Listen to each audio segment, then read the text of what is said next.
내가 살아있는 동안 내 하나님을 찬양하리로다. 나의 기도를 기쁘게 여기시기를 바라나니 나는 여호와로 말미암아 즐거워하리로다. 내 영혼아 여호와를 송축하라. 할렐루야. 아멘.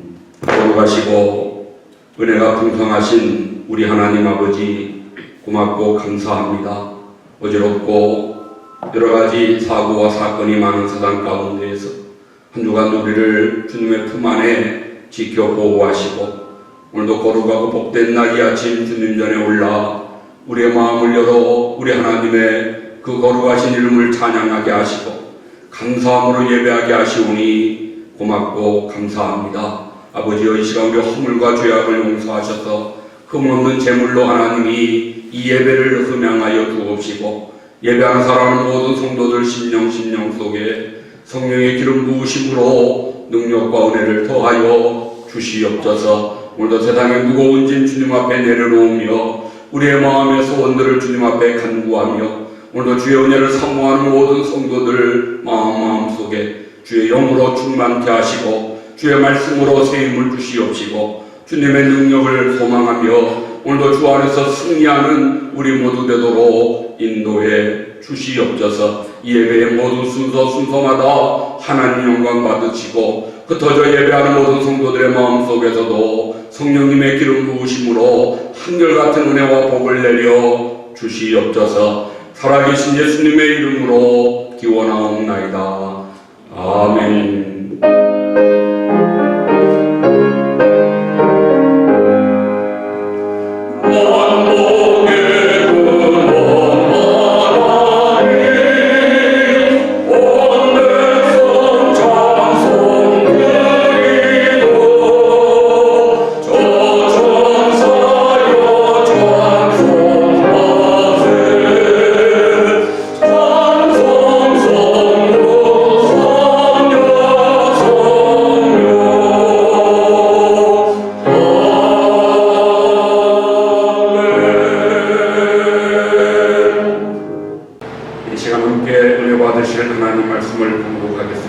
요한복음 11장 38절로 44절의 말씀을 제가 봉독하겠습니다.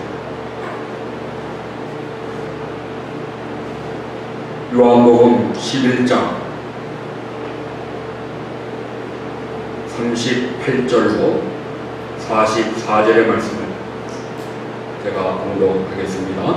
이에 예수께서 다시 속으로 비통히 여기시며 무덤에 가시니 무덤이 둘이라 돌로 막았거늘 예수께서 이르시되 돌을 옮겨 놓으라 하시니 그 죽은 자의 눈이 마르다가 이르되 주여 죽은 지가 나흘이 되었으매 벌써 냄새가 나나이다. 예수께서 이르시되 내 말이 네가 믿으면 하나님의 영광을 보리라 하지 아니하였느냐 하시니 돌을 옮겨 놓으니 예수께서 눈을 들어 우러러 보시고 이르시되 아버지여, 내 말을 들으신 것을 감사하나이다. 항상 내 말을 들으시는 줄을 내가 알았나이다. 그러나 이 말씀 하옵는 것은 둘러선 무리를 위함이니 곧 아버지께서 나를 보내신 것을 그들로 믿게 하려 함이니이다. 이 말씀을 하시고 큰 소리로 나사로야 나오라 부르시니 죽은 자가 수족을 배로 동인채로 나오는데 그 얼굴은 수건에 쌓였더라. 예수께서 이르시되 풀어놓아 다니게 하라 하시니라. 아멘. 아멘. 우리 기대인 좀 한번 꺼주시고요. 최고장 최정한 전사님 찬양 드리겠습니다.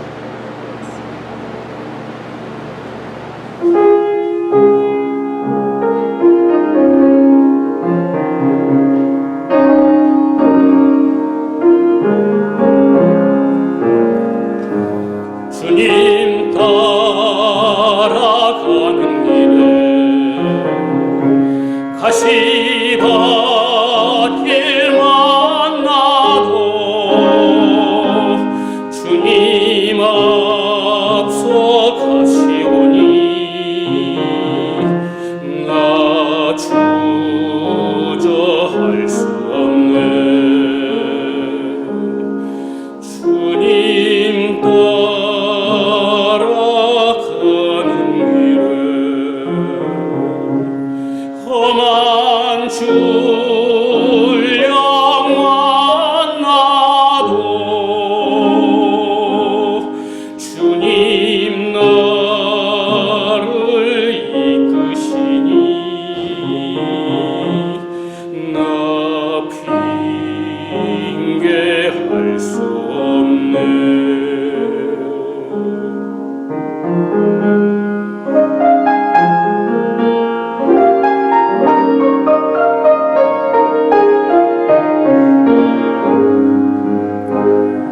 주님 따라가는 길에 비바람이 몰아쳐도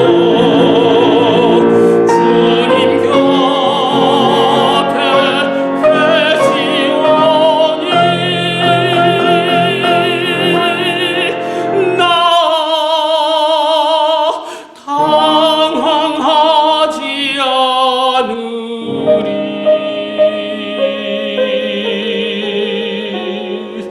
주님 따라가는 길에 내게 주신 그 모습은 나의 평생 사는 동안 증거하며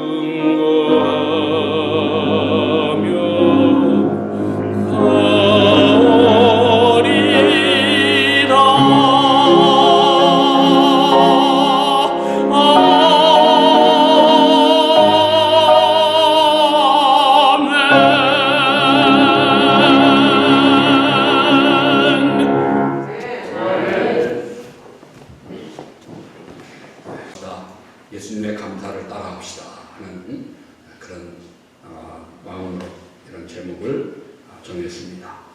우리가 30주 성경 통도 25주차를 우리가 맞이하면서 이번 주는 요한복음을 주로 읽게 됩니다. 마태, 마가, 누가 세 개의 복음서는 같은 입장에서 같은 관점으로 봤다. 그래서 공관복음이나 이렇게 이야기하는데 이 요한복음은 제4복음서라고 앞에 있는 세 개의 복음서와 구별하여 이야기합니다. 그것은 요한복음은 어느 특별한 대상, 오늘 정해놓고 쓴 책이 아니고 모든 인류를 대상으로 모든 사람들에게 예수님은 하나님의 아들이심을 증거하고 예수님은 하나님의 아들이신 것을 보여주고자 기록한 말씀이 요한복음이기 때문에 그렇습니다. 요한복음 20장 31절에 사도 요한은 그 요한복음을 기록한 이유를 이렇게 말씀합니다. 오직 이것을 기록함 너희로 예수께서 하나님의 아들 그리스도이심을 믿게 하려 하며 또 너희로 믿고 그 이름을 힘입어 생명을 얻게 하려 함이니라. 두 가지를 말씀하죠. 하나는 예수님이 하나님의 아들 그리스도시라고 하는 것을 먼저 말씀하고 또 하나는 예수님이 죽으시고 다시 사심을 믿는다면 그 믿음으로 너희에게 영생을 얻게 하기 위함 이것을 위해서 내가 요한복음을 이 복음서를 썼노라고 저자가 우리에게 말씀하는 것입니다. 그래서 우리는 요한복음을 통해서 예수님이 하나님의 아들이시구나 우리가 믿는 우리가 되어야 하겠고 또 동시에 그 믿음으로 인해서 내가 이제 영생을 얻은 자가 되었구나 하는 그 믿음과 확신을 가져야 사실은 요한복음을 제대로 읽은 것입니다.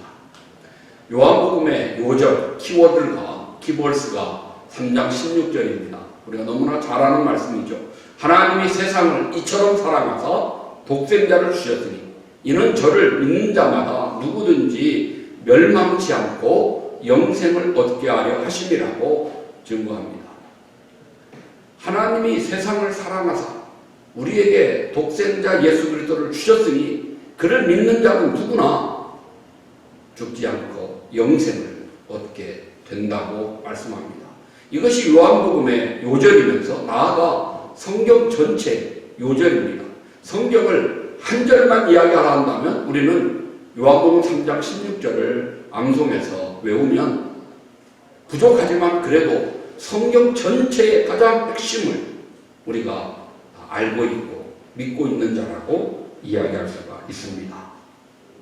이것을 위해서 요한복음은 특별한 특징을 우리에게 보여주는데, 요한복음에는 7가지 표적을 말씀하고 7개의 자기 선언이라고 우리가 이야기합니다. 셀프 프로클로메이션, 스스로 자기 자신이 누구다, 자기 자신이 누구인가를 스스로 증명하는 셀프 선언이 이렇게 7개 있습니다. 예수님이 얼마나 많은 기사와 이적을 이 땅에서 행하셨습니까? 그러나 요한은 그 중에서 7개를 뽑아서, 이것은 다른 어떤 기적이나 다른 어떤 원들이, 어떤 놀라운 일들이 아니고, 거기에는 특별히 하나님의 아들 그리스도이심을 증거하고자 하는 사인이다, 7개의 표적이라고 그렇게 말씀합니다.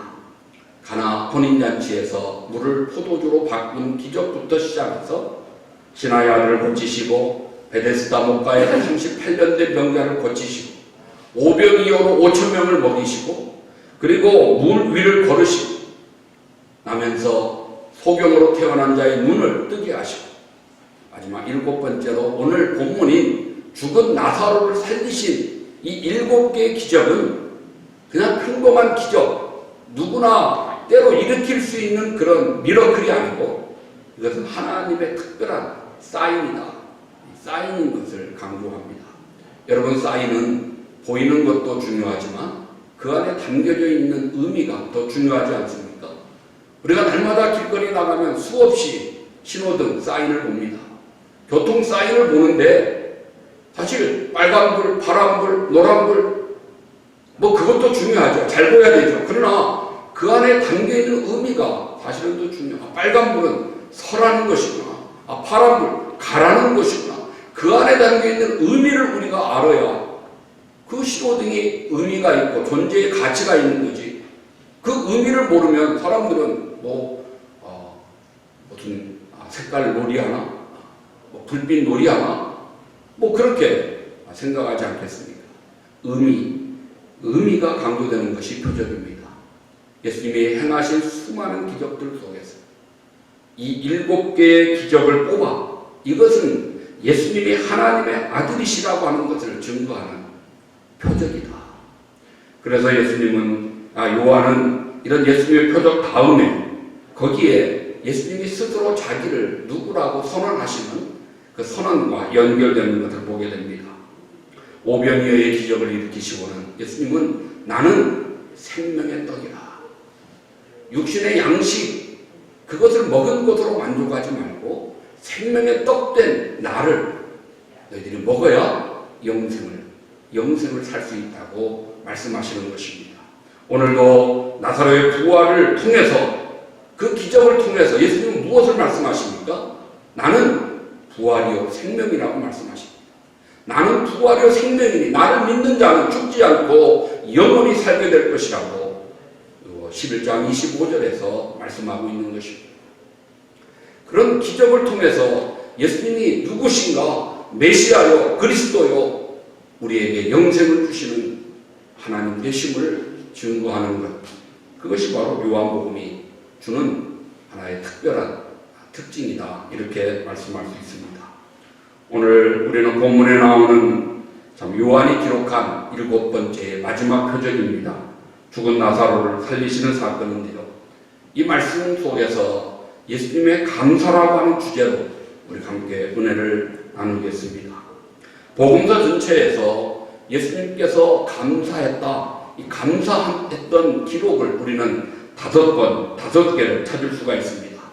그런데 5번의 예수님의 감사에 공통점이 하나 있는데요, 그것은 다 좋을 때, 형통할 때, 잘 될 때, 그냥 감사할 수밖에 없는 그런 때가 아니고, 그 상황은 도저히 감사할 수 없을 만한 역경이고 최악의 상황이고 절망적인 순간이고 정말 뭔가 뜻대로 되지 않는 어려운 상황 속에서, 그럼에도 불구하고 예수님이 감사하셨다고 하는 그런 예수님의 감사의 특징을 우리가 보게 됩니다.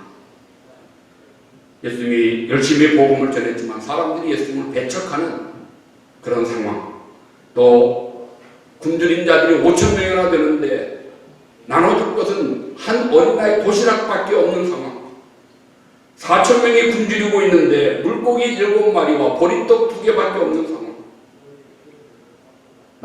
친구 나사로가 죽어 이미 나흘 4일이 지나서 냄새나는 상황, 예수님이 이제 십자가에 달려 죽음을 앞두고 있는 그 마지막 날 저녁, 마지막 만찬을 베풀면서 예수님은 그 떡과 잔을 가지고 먼저 하나님께 감사합니다.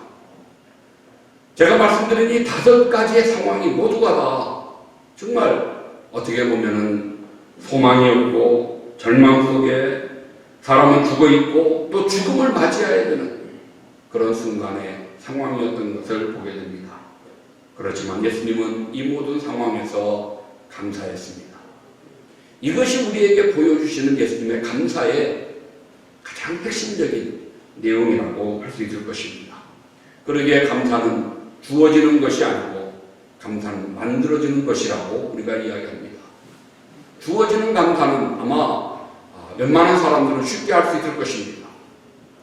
감사할 만한 상황이 있을 때, 잘 될 때, 형통할 때, 건강할 때, 날마다도 높아지고 승진할 때, 그때는 다 기뻐하고 감사할 수 있습니다. 그러나 오늘 예수님이 보여주시는 것은 감사할 조건이 아니고 오히려 불평하고 원망하고 낙심할 수밖에 없는 그런 상황 속에서도 감사를 만드는 것을 우리가 주목할 수 있습니다. 그래서 어느 곳에서 어느 때이든지 감사를 캐어내면 감사가 되고, 그런 상황에서 불평을 캐어내면 불평이 나올 수밖에 없다고 하는 것입니다. 감사는 은혜를 아는 자의 마음에서 만들어지는 열매입니다. 하나님의 섭리하심을 마음으로 믿는 자, 이 모든 것 하나님의 주권 가운데, 하나님의 섭리 가운데 이루어진다고 하는 것을 믿는 믿음의 표현이 바로 감사인 것입니다. 사실 오늘 저와 여러분, 우리는 하나님을 믿는 자들입니다. 곧 그것은 우리에게 영생을 선물로 주셨다고 하는 것입니다. 영원한 천국을 믿는 하나님의 사람이 되었기에 우리가 잠시 머무르는 이 세상에서의 우리의 삶의 과정이 조금 엉켜졌다고 하더라도, 뭔가 좀 잘 풀려지지 않는 실타래처럼 얽혀져 있다 할지라도, 그래도 우리는 영원한 천국을 소망하기에 감사할 수 있는 것입니다. 이것이 예수님께서 우리에게 보여주신 감사의 특징입니다. 사도 바울은 데살로니가 교회 교인들에게 편지하면서 범사에 감사하라, 너희를 향하신 하나님의 뜻이라고 분명하게 명령합니다. 범사에 감사하라. 이 범사라고 하는 말, 헬라어로 엔판티라고 하는 단어인데요, 영어 성경은 이 엔판티를 크게 3가지로 이렇게 번역합니다. 어떤 성경은 어떤 형편에서라도 감사하라. 어떤 성경은 모든 일에 감사하라. 모든 일에 감사하라. 어떤 성경은 무슨 일이 일어날지라도, 무슨 일이 일어나도 감사하라. 여러분, 범사에 감사하라 하신 이 하나님의 명령 속에는 이런 뜻이 담겨 있습니다. 어떤 형편에 있더라도, 모든 일에 우리에게 무슨 엄청난 일이 일어난다 할지라도 그래도 먼저 감사하라는 것입니다. 이것은 좋은 일에만 감사할 뿐만 아니라 안 좋은 일에도 감사하라는 거죠. 어떤 큰 일만 감사할 것이 아니고 작은 사소한 일에도 감사하라는 것입니다. 인생의 양지에서 감사해야죠. 그러나 인생의 음지에 있어도 우리가 감사해야 된다. 예수님이 그렇게 하셨습니다. 500여의 작은 한 어린아이 도시락을 가지고 먼저 감사하지 않았습니다. 자신을 오해하고 비난하는 그런 역경 속에서도 예수님은 하나님께 감사했어요. 나사로가 죽어 아무런 소망이 없는 상황인데도 감사했어요. 이제 내일이면 십자가에 달릴 것을 아시는 주님이 마지막으로 제자들과 식사하시면서 떡과 잔을 주시며 감사하셨다. 그런 예수님의 감사가 정말 범사에 감사하는 특징을 우리에게 보여 증거합니다. 이것을 오늘 우리는 나사로의 부활의 이 기적을 통해서 좀 더 살펴볼 수 있는데, 예루살렘에 가까운 베단이라고 하는 마을에 삼남매가 살았습니다. 예수님이 사랑하시던 자들이라고 오늘 성경이 증거합니다. 나사로와 마르다와 마리아, 이 삼남매. 그런데 그 가정에 갑자기 큰 위기가 닥치는데요. 맞이였던 오빠 나사로가 병들어 죽게 된 것입니다. 마리아가 사람을 보내 예수님께 요청했습니다. 예수님 빨리 오세요. 우리 오빠가 죽게 됐어요. 예수님 그 소식을 듣고도 일부러 이틀을 더 유하십니다. 그리고 이틀 뒤에 이제 우리가 베다니에 가자. 이미 죽었는데 뭐 굳이 가느냐라고 제자들이 아마 이야기하지 않았겠습니까? 죽은 지 나흘 만에 도착하신 예수님. 왜 이제 오시냐고. 계셨더라면 우리 오빠가 죽지 않았을 수도 있는데, 이렇게 원망하며 눈물을 흘리는 그 자매들에게, 또 문상차 찾아온 수많은 사람들 앞에서 예수님은 그 나사로의 무덤을 막은 큰 돌을 옮겨 놓게 하시고, 그리고 하시는 것이, 아버지여 내 말을 들으신 것을 감사하나이다. 아버지 내 말을 들으심을 감사합니다라고 하나님께 감사하고, 그리고 나사로야 나오라 외칠 때에 죽었던 나사로 얼굴에 또 손과 발이 묶인 채로 무덤 안에 살아나오는 나사로의 말씀이 오늘 본문 예수님이 행하셨던 기적 중에 요한이 뽑은 마지막 기적, 마지막 표적의 말씀이 되었습니다. 오늘 이 내용 속에서 예수님이 우리에게 감사에 대하여 주는 교훈, 먼저 첫 번째로는 모든 과거의 사건, 이미 일어났던 사건은 감사로 받는 것이 중요합니다. 이미 일어난 과거 일들을 감사로 해석할 줄 아는 것이 우리 믿는 성도들의 자세입니다. 오늘 나사로가 갑자기 죽었을 때 마리아는 예수님을 원망했습니다. 내가 오라 하실 때 일찍 오셨으면 내 오빠가 죽지 않았을 텐데 예수님은 오시지 않았기에 내 오빠가 죽지 않았습니까? 이렇게 예수님을 원망한 것입니다. 그 언니 마르다는 절망했습니다. 예수님이 돌을 옮겨 놓으라고 명령하시니까 예수님 이미 우리 오빠 죽은 지 4일이나 지나서 벌써 썩어 냄새납니다. 소망이 없다는 것입니다. 절망입니다. 그것을 예수님에게 이야기합니다. 주변에 있던 유대인들은 빈정거리고 조롱합니다. 저가 어떻게 죽은 자를 살리겠느냐. 만약 정말 저가 메시아라면 저 사랑하는 사람을 죽게 놔뒀겠느냐라고 그렇게 예수님을 비난하고 조롱합니다.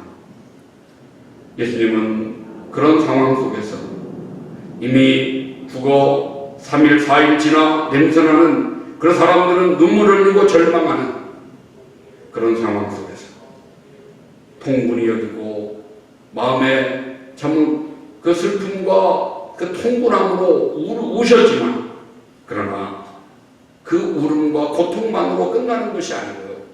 거기에서 예수님은 오히려 감사하는 것을 우리가 보게 됩니다. 고통과 또 원망과 절망과 낙심이 아니라 그 상황 속에서 감사했습니다.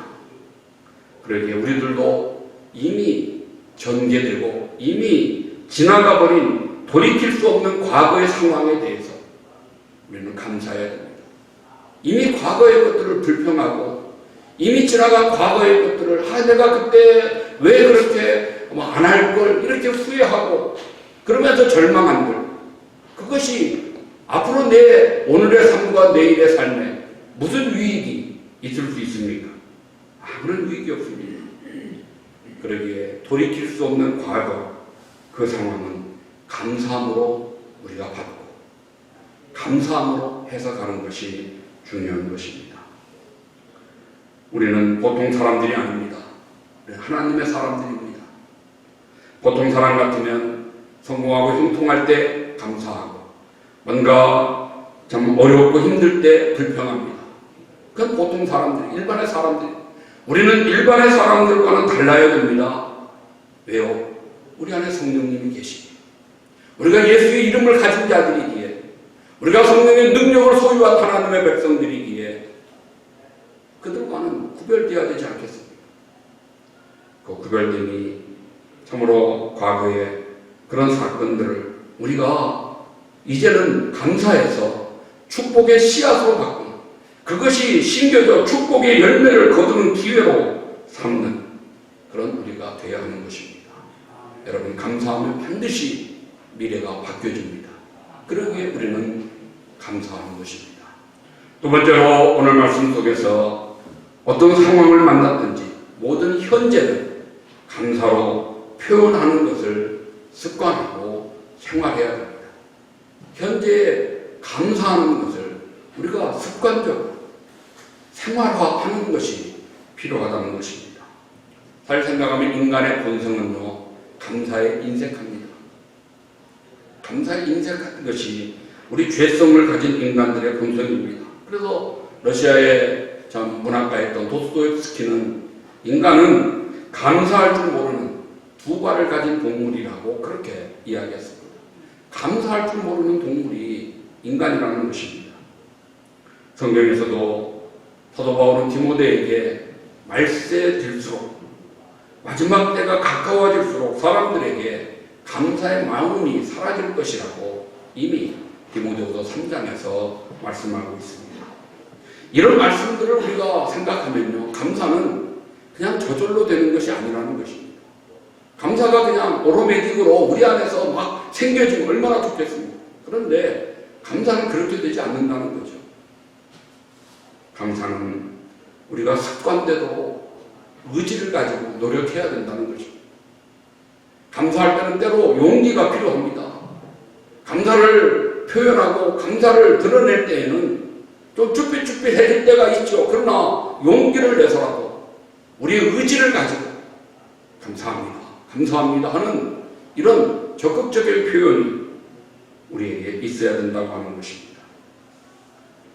감사가 우리의 습관이 된다면 그 사람은 복받은 사람이 될 겁니다. 그 사람은 행복한 사람이 될 것입니다. 그 사람은 건강한 삶을 살 것입니다. 우리는 늘 이야기하지 않습니까? 건강지수와 행복지수는 감사의 지수에 달립니다. 헬스, 또 해피니스, 이 코션트가, 이 행복의 지수가, 건강의 지수는 이 감사의 지수와 정비례. 감사할수록 건강하고 감사할수록 더 행복하다는 이야기죠. 그러기에 어떻게 하든지 우리는 우리의 삶에 감사가 습관되어서, 감사가 생활 속에 뭐 크게 노력하지 않아도 이렇게 자동적으로 나올 수 있도록 되어지면 그 사람은 건강하고 행복한 삶을 살기에 복된 사람이 되는 것입니다. 탈무드에서 유대인들은 이렇게 자녀들을 교육합니다. 혓바닥에 감사합니다라는 말이 습관되기 전에는 그들에게 아무 말도 가르치지 말아라. 어떻게 보면 무서운 말이죠. 아이들에게 말을 가르칠 때 먼저 감사합니다가 습관되기 전에는 다른 말을 가르치지 마라. 제일 처음 가르쳐야 되는 말이 감사합니다, 이 말을 가르쳐야 되고, 그래서 그것이 훈련되어서 아이가 감사합니다를 그냥 혓바닥에 붙어 있을 때 그때 다른 말을, 다른 지식을 가르치라는 것입니다. 무슨 말입니까? 우리 속담에 3살 버릇 여든 간다 그랬는데 어린아이일수록 감사합니다를 더 가르쳐요. 한평생 그들이 감사하는 삶을 살게 되고 그 감사하는 삶이 그들을 행복하게, 건강하게, 그렇게 복되게 만들 수 있게, 부모된 자로서는 당연히 우리의 자녀가 행복하게 살기를 원한다면 어렸을수록 더 감사합니다를 습관적으로 가르쳐야 된다는 것입니다. 광야 이스라엘 백성들을 보면은 그들은 원불교 교인이다. 제가 늘 그렇게 이야기하죠. 그들은 습관적으로 뭐부터 합니까? 원망과 불평부터 합니다. 원망과 불평부터 문제. 뭔 일이 생기면 그냥 자동으로 튀어나오는 것이 원망과 불평입니다. 그래서는 어렵습니다. 결국 그것이 자손들에게 전수되잖아요. 40년 전에 가데스 바네아에서 불평함으로 다 죽어 그 땅에 묻어졌던 1세가 끝났는데 2세가 40년 후에 다시 요단강 앞에 서서 저들이 똑같이 1세들처럼 40년 지났음에도 똑같이 자기 아버지 하던 것 그대로 따라하는 자손들을 성경이 우리에게 보여줍니다. 무엇입니까? 부모가 본이 되지 않으면 참 그것이 무섭죠. 자손들에게 그렇게 전수된다는 것입니다. 그러기에 우리는 원불교 교인이 되어서는 안 되고요. 감사교 교인이 되어야 됩니다.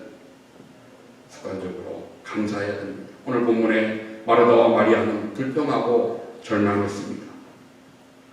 그들에 대해서 예수님은 오히려 하나님을 우러러보시고 아버지가 내 말을 들으신 것을 감사합니다라고 큰 소리로 외쳤으리라고 생각합니다. 왜 그랬을까요? 교육하시기 위해서 보여주시고 시청각 교육 보여주시려고 마르다와 마리아에게 그리고 유대인들에게 이렇게 감사하는 것이다. 어려움 중에도 불평할 만한 상황 속에서도 이렇게 감사하라. 아버지요 감사합니다. 이렇게 외치셨던 중에 곧 우리로 하여금 감사를 생활하라고 하는 것을 교육하신 예수님의 뜻이 그 안에 담겨져 있을 것입니다. 결국 나사로는 다시 살았습니다.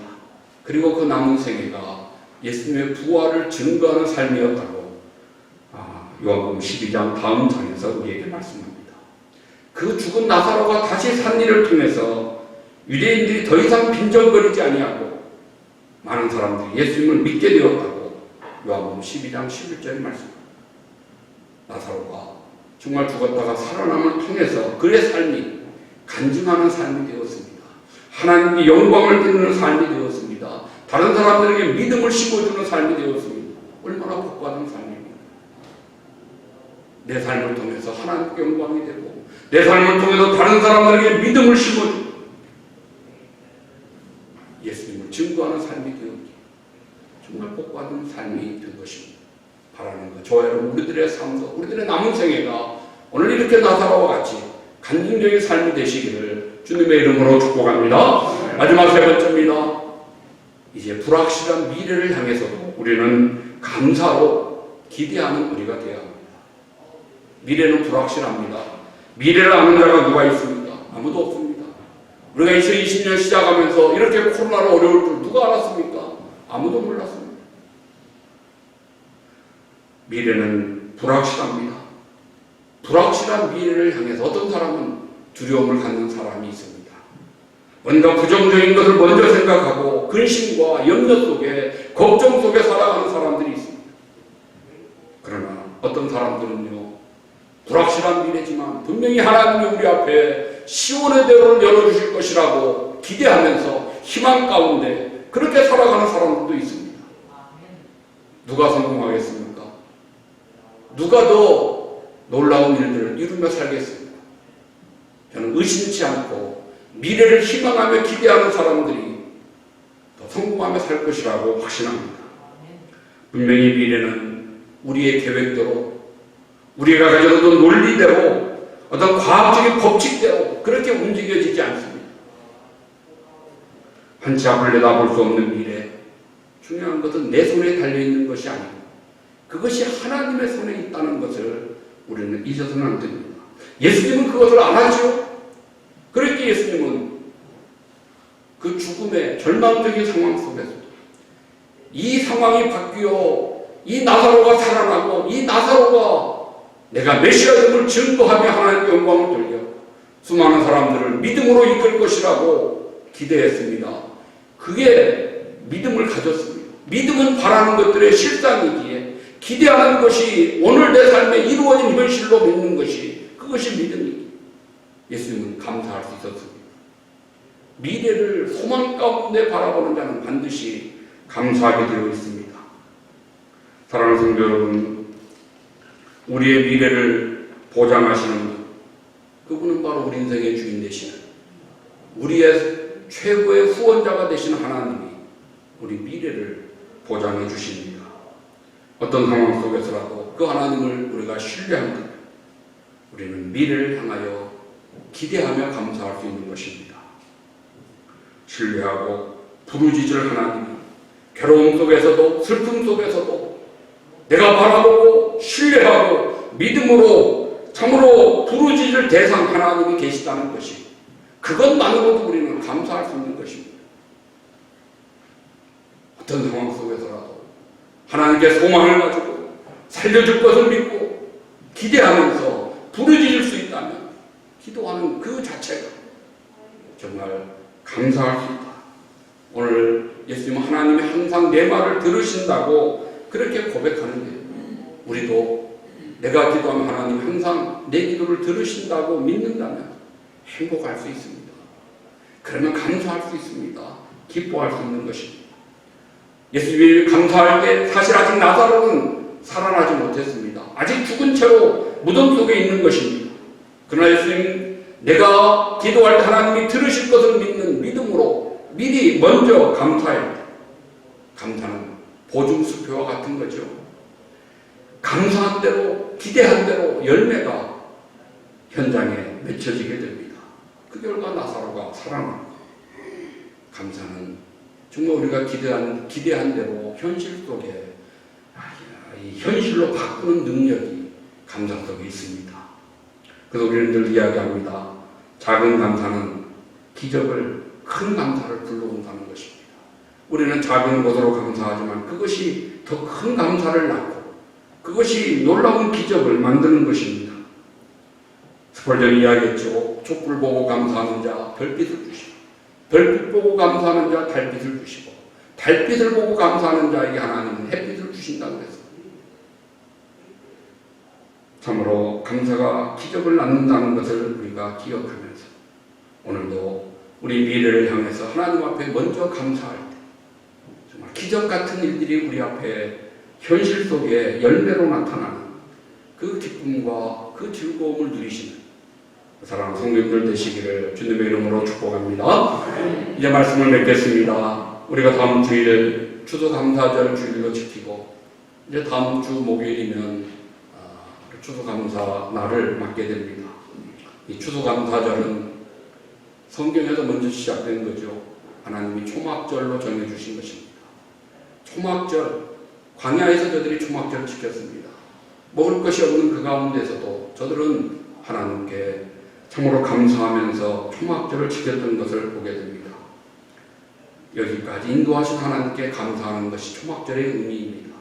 나아가 초막절에는 장차 우리를 약속의 땅으로 들여보내실 것을 기대하는 그 믿음 속에서 감사하는 것입니다.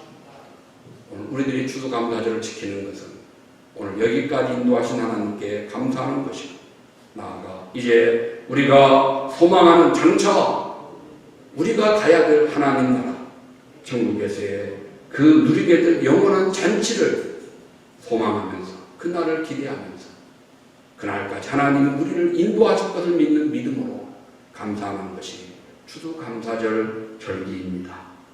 이 안에 너무나 불안했습니다. 우리 중에 건강으로 평안함으로 참으로 일용할 양식으로 하나님의 자녀로 구원의 은혜 가운데 살게 하신다.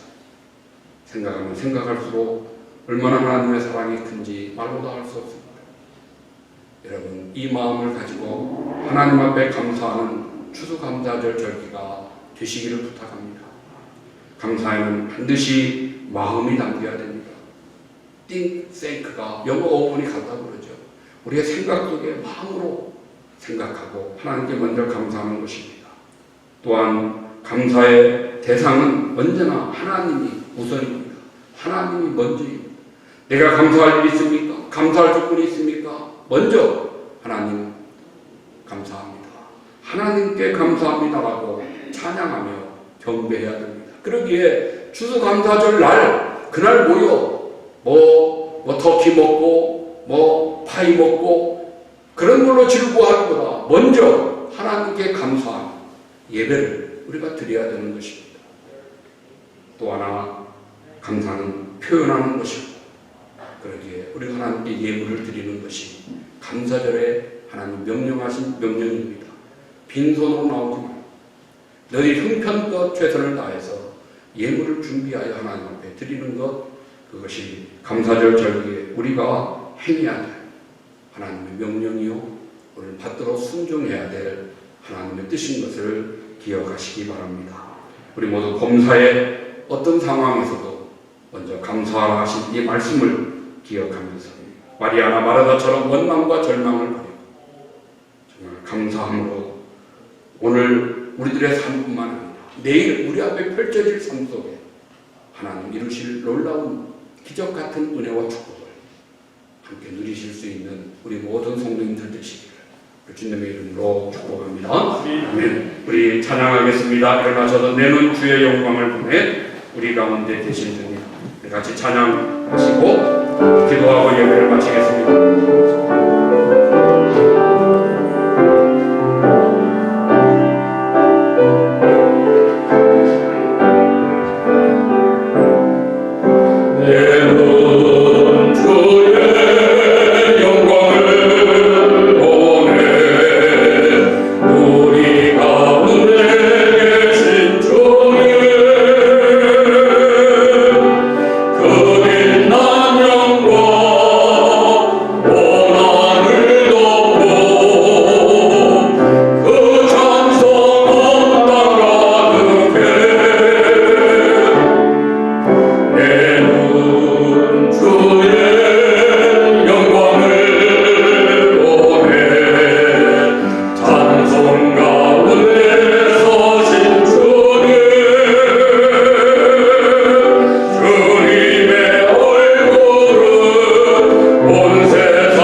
감사합시다. 오늘 우리의 삶 속에 어려움이 있을지라도 감사합시다. 우리가 바라는 기대하는 앞날의 소망을 가지고 우리 미래의 일들도 감사할 때 앞당겨 먼저 우선하여 감사하는 우리들이 될 때 감사가 기적을 낳습니다. 더 크고 놀라운 열매를 맺게 하실 줄로 믿습니다. 우리가 추수감사절 이런 감사가 우리 안에 풍성한 기쁨의 날이 되기를 소망하면서 우리가 작심하여 주여 부르짖고 동성으로 기도합니다. 주여 주여 주여. 살아계신 우리 하나님 아버지 감사합니다. 오늘 우리가 주의 말씀을 받습니다. 아멘으로 환호합니다. 순종하며 살기를 원합니다. 지난날 과거의 일들을 우리가 때로 원망하며 불평하며 지나가지 않게 하시고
주심을 믿사옵고 예수님 거룩하신 이름으로 기도 올리옵나이다. 아멘. 이제는 우리 구주 예수 그리스도의 은혜와 하나님 아버지의 무한하신 사랑하심과 성령님의 감동 충만 교통하심이 범사에 감사하라. 예수님이 보여주신 감사의 그 본을 따라 날마다 더 감사하며 살기를 소원하며 다짐하는 사랑하는 모든 성도들 심령 위에 몸된 교회 위에 이제로 영원토록 함께 있을지어다. 아멘. 아멘.